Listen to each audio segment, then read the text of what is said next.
Sekarang dinas dan kementerian lagi ketat-ketatnya soal sertifikat standar OSS. Banyak perusahaan yang dulu merasa aman, tapi ternyata mulai dipanggil, diperiksa, bahkan diaudit.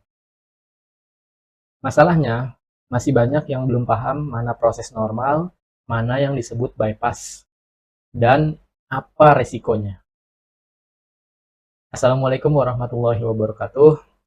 Di video ini saya mau bahas sesuatu yang cukup sensitif, tapi penting banget untuk pengusaha, yaitu tentang sertifikat standar OSS dan praktek bypass sertifikat standar. Karena jujur, di lapangan banyak perusahaan yang butuh cepet, mau ikut tender, kejar proyek, kerja sama vendor, atau kebutuhan operasional lainnya. Akhirnya banyak perusahaan yang cari jalan instan supaya sertifikat standar cepat terbit. Nah, tapi yang perlu dipahami, sekarang pengawasan dari dinas dan kementerian terkait ya mulai makin ketat ya.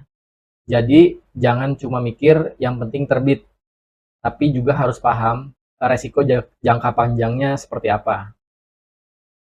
Nah, apa sih sebenarnya sertifikat standar? Di OSS berbasis resiko, tiap bidang tiap bidang usaha punya tingkat resiko yang berbeda. Ada resiko rendah, menengah menengah tinggi, dan resiko tinggi ya. Nah, tidak semua usaha wajib verifikasi sertifikat standar. Biasanya yang perlu verifikasi itu usaha dengan tingkat resiko yang menengah tinggi dan beberapa resiko tinggi. Artinya, setelah NIB keluar, masih ada tahap pemenuhan persyaratan sebelum usaha dianggap benar-benar aktif penuh gitu. Dan kenapa tiap usaha berbeda? Karena semua tergantung KBLI, bidang usaha, terus jenis industrinya, dan kegiatan usahanya. Makanya pemenuhannya itu nggak bisa disamaratakan. Contoh, usaha perdagangan tertentu beda dengan industri produksi. Nah, usaha konstruksi beda sama klinik misalnya. Atau industri makanan beda juga sama dengan industri tekstil. Contoh pemenuhan sertifikat standarnya, misalnya tekstil misalnya ya. Biasanya bisa ada beberapa pemenuhan seperti lokasi usaha, misalnya dokumen lingkungan, standar produksi, mesin produksi, keselamatan kerjanya gimana, sampai kesesuaian bangunan atau gudang ya. Nah, setelah persyaratan itu dipenuhi, baru biasanya proses verifikasi berjalan normal. Artinya, sertifikat standar terbit karena memang syaratnya sudah dipenuhi. Nah, lalu apa itu bypass? Nah, kalau dibahas sederhananya, jalur bypass itu biasanya proses percepatan terbitnya sertifikat standar tanpa seluruh pemenuhan dokumen yang selesai terlebih dahulu. Intinya gitu. Artinya bypass jadinya tanpa pemenuhan dokumen.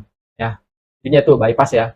Nah, karena memang ada perusahaan yang kebutuhannya ini mendesak. Nah, tapi disinilah yang harus dipahami, jalur seperti ini mengandung resiko, karena ketika nanti ada audit atau pemeriksaan, dokumen dan pemenuhannya itu tetap diminta. Ya. Jadi bukan berarti setelah terbit semuanya selesai dan aman selamanya, itu enggak ya.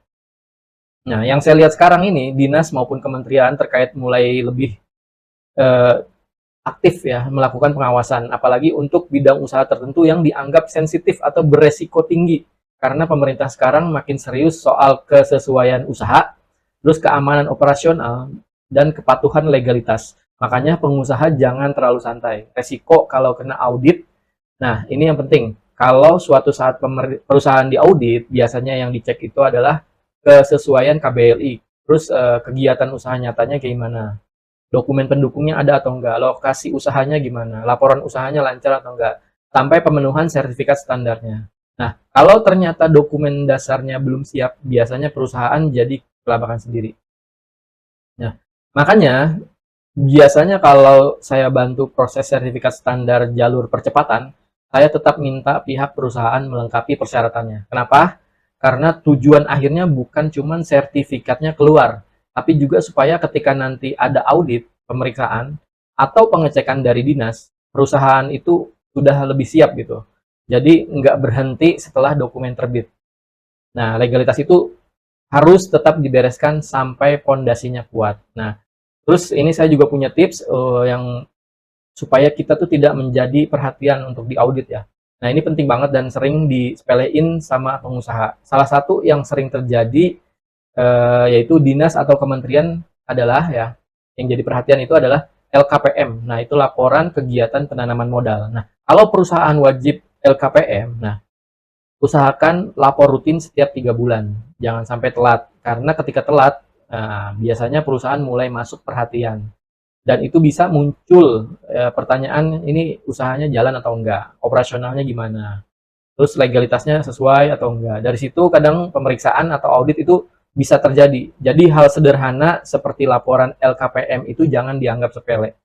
Nah, saya paham ya, dunia usaha kadang butuh cepat dan realitanya di lapangan memang nggak selalu ideal.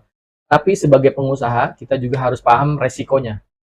Jangan cuma fokus yang penting jadi, tapi pikirin juga keamanan usaha, keberlangsungan bisnis, dan kesiapan ketika usaha makin besar. Karena legalitas itu bukan cuma formalitas, tapi fondasi bisnis jangka panjang.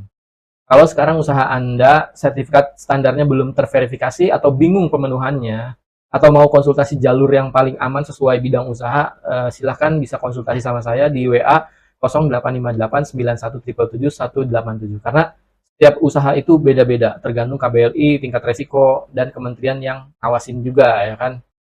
Oke, semoga video ini bermanfaat dan bisa jadi edukasi buat para pengusaha di luar sana. Jangan lupa like, comment, subscribe, dan share ke teman bisnis Anda supaya nggak salah langkah dalam urusan legalitas usaha. Sekian dari saya, sampai jumpa di video selanjutnya. Wassalamualaikum warahmatullahi wabarakatuh.